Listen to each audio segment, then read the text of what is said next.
Assalamualaikum warahmatullahi wabarakatuh. Perkenalkan, kami dari kelompok 3 mata kuliah gelombang dan optik akan mempresentasikan tentang cahaya.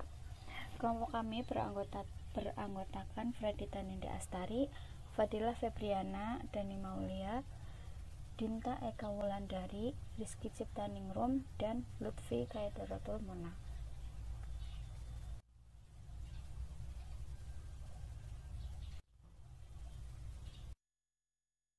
Kemudian di sini ada permasalahan yang sering kita jumpai di kehidupan ya. Ketika kita melihat sungai atau danau yang jernih, maka dasar sungai atau danau tersebut akan terlihat dekat dan tidak dalam.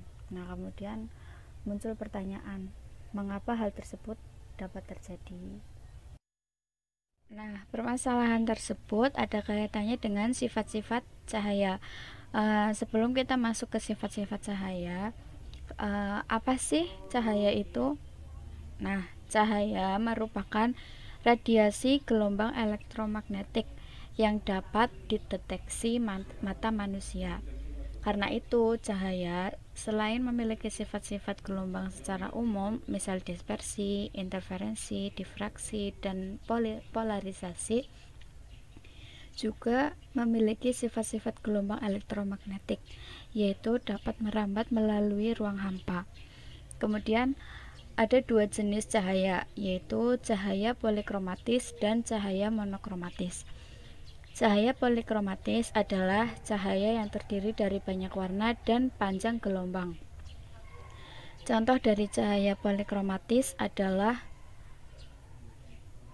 cahaya putih. Adapun cahaya monokromatis adalah cahaya yang hanya terdiri dari satu warna dan satu panjang gelombang. Oh ya, teman-teman pasti udah pernah dengar ya kalimat Magiku Hibiniu. Nah, kalau udah pernah dengar, ternyata kalimat tersebut itu menunjukkan urutan cahaya tampak yang memiliki panjang gelombang dari panjang gelombang yang pendek ke panjang gelombang yang lebih panjang gitu. Nah, misal nih, kan Magiku Hibiniu. Nah, berarti merah itu memiliki panjang gelombang yang paling pendek. Kemudian jingga memiliki panjang gelombang yang lebih panjang dari merah, dan seterusnya sampai ungu yang memiliki panjang gelombang paling panjang. Jadi Magiku Hibiniu itu merupakan urutan cahaya tampak yang memiliki panjang gelombang dari yang pendek ke yang panjang gitu. Kemudian masuk ke sifat-sifat cahaya. Cahaya sendiri memiliki sifat-sifat ya, ada 6 kurang lebih.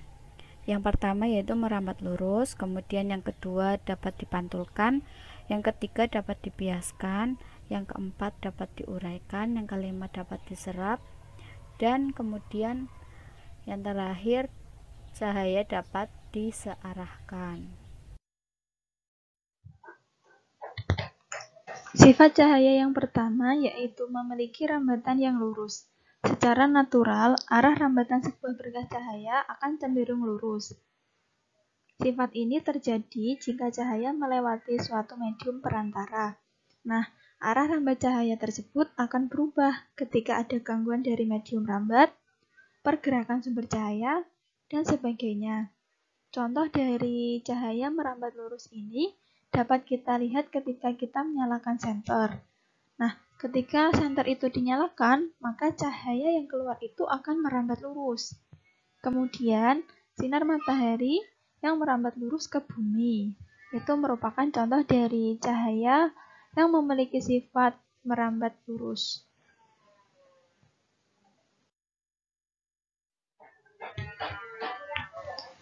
Kemudian yang kedua yaitu cahaya dapat dipantulkan atau refleksi. Nah, ketika cahaya dari udara menyinari sebuah permukaan kaca, maka ada dua peristiwa yang terjadi, yaitu cahaya tersebut akan dipantulkan dan juga dibiaskan. Nah, di sini udara merupakan medium 1 atau medium pertama, Kemudian permukaan kaca ini merupakan medium kedua. Nah, sudut datang sinar akan memiliki besar yang sama dengan sudut refleksi. Bisa dilihat di gambar ya teman-teman. Kemudian, pemantulan cahaya itu dibedakan menjadi dua, yaitu pemantulan teratur dan pemantulan baur. Pemantulan teratur adalah pemantulan berkah cahaya sejajar yang terjadi jika cahaya mengenai benda dengan permukaan rata dan mengkilap. Contohnya yaitu pada cermin. Kemudian yang kedua yaitu pemantulan baur atau diffus, yaitu pemantulan cahaya tidak teratur yang terjadi saat cahaya mengenai benda yang permukaannya kasar, bergelombang, dan tidak mengkilap. Contohnya yaitu ketika cahaya mengenai air, batu, dan juga aspal.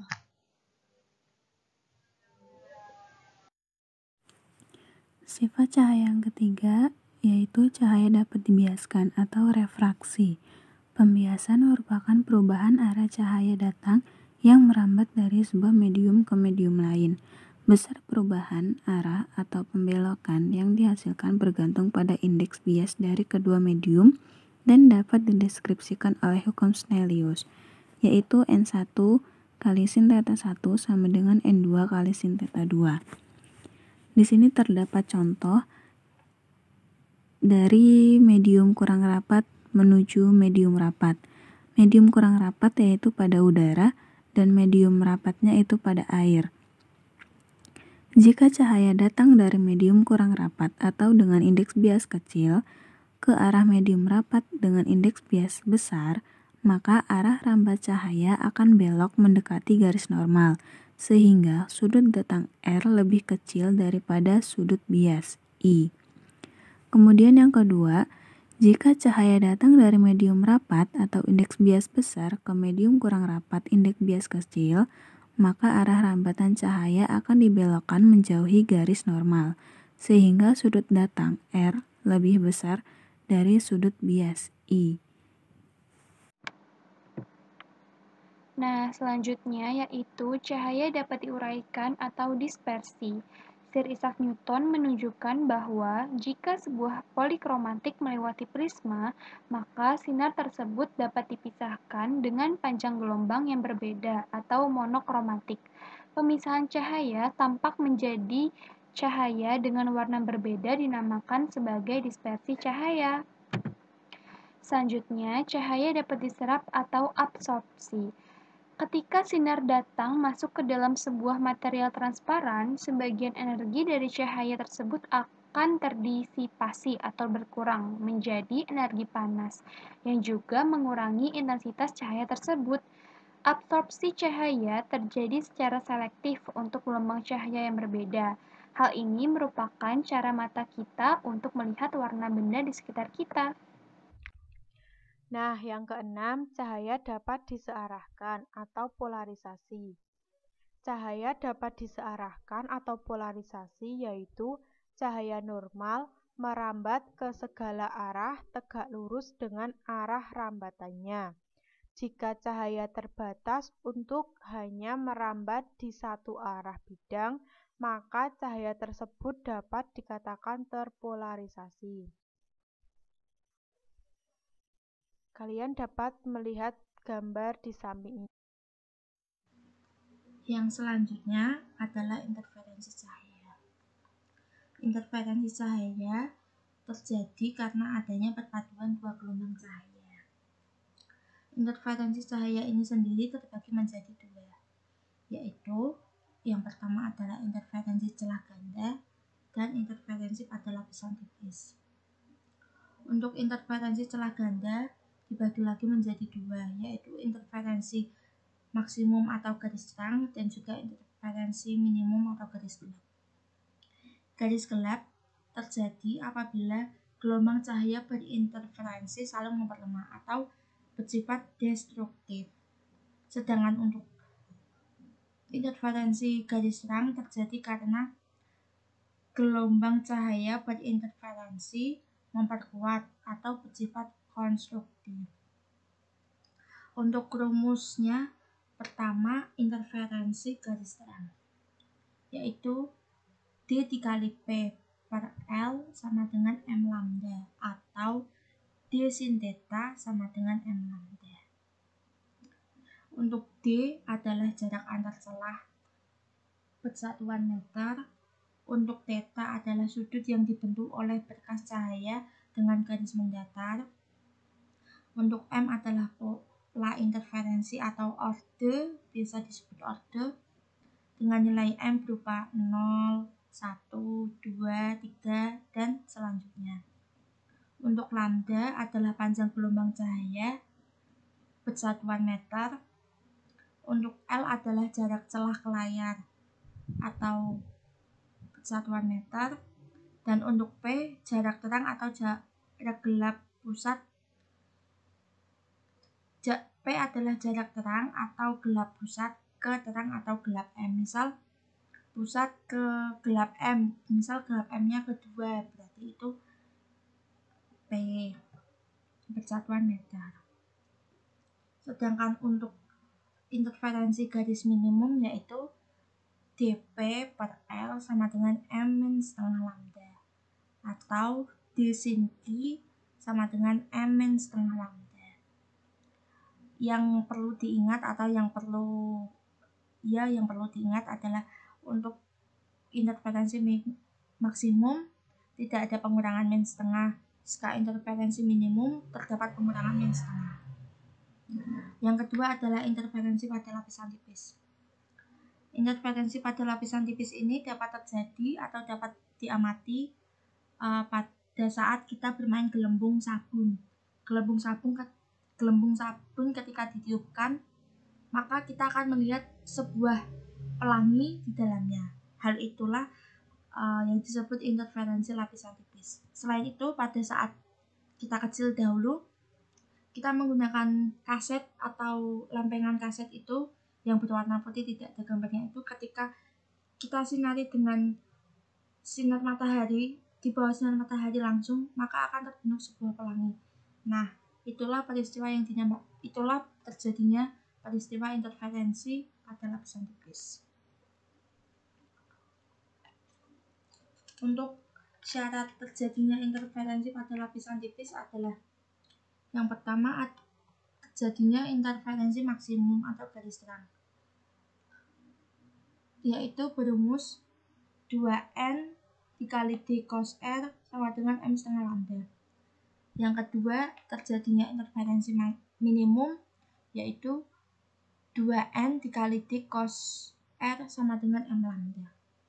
Untuk N adalah indeks bias lapisan, untuk D adalah tebal lapisan, untuk lambda adalah panjang gelombang cahaya bersatuan meter, dan D bersatuan meter juga. Untuk M adalah orde 0, 1, 2, 3, 4, dan seterusnya, dan R adalah sudut bias.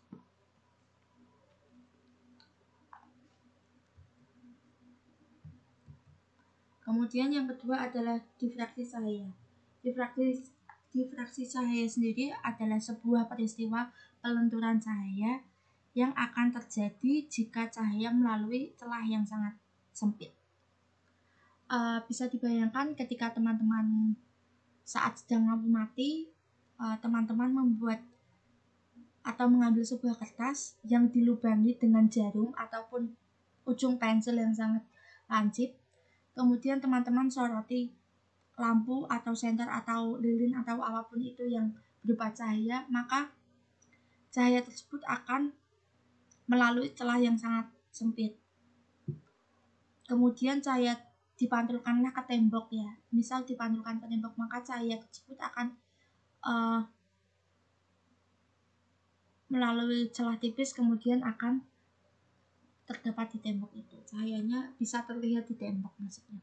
Nah, difraksi sendiri dibagi menjadi dua, yaitu difraksi celah tunggal dan difraksi gisi atau celah maju. Pada difraksi celah tunggal ini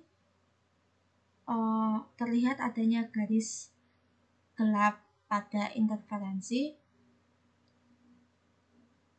sedangkan untuk pola terangnya lebar.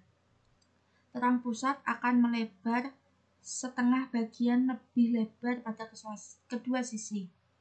Maka dapat diasumsikan sebagai rumus di bawah ini. Interferensi terang atau maksimum adalah D sin theta sama dengan M-1/2 lambda. Untuk interferensi minimum, D sin theta sama dengan M lambda. Jadi kebalikan dengan interferensi, jika interferensi yang dimensi setengah adalah yang gelap atau minimum, sedangkan yang difraksi yang dimensi setengah adalah yang maksimum.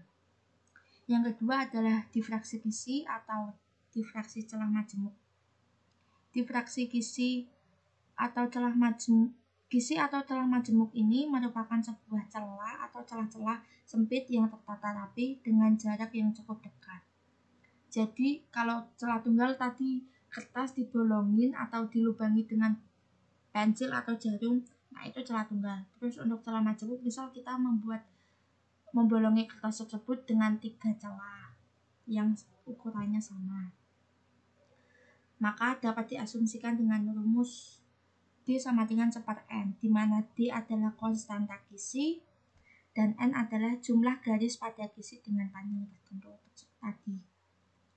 Pola interferensi yang dihasilkan memiliki syarat-syarat seperti pada celah ganda pada percobaan Young. Syarat interferensi tersebut dapat dilihat pada persamaan. Untuk difraksi kisi memiliki rumus pada maksimumnya D sin theta sama dengan M lambda. Sedangkan untuk minimumnya D sin theta sama dengan M setengah lambda. Ini rumusnya hampir sama dengan yang interferensi celah ganda. Namun untuk antara diferensi celah majemuk dengan celah tunggal memiliki rumus yang berbeda ya.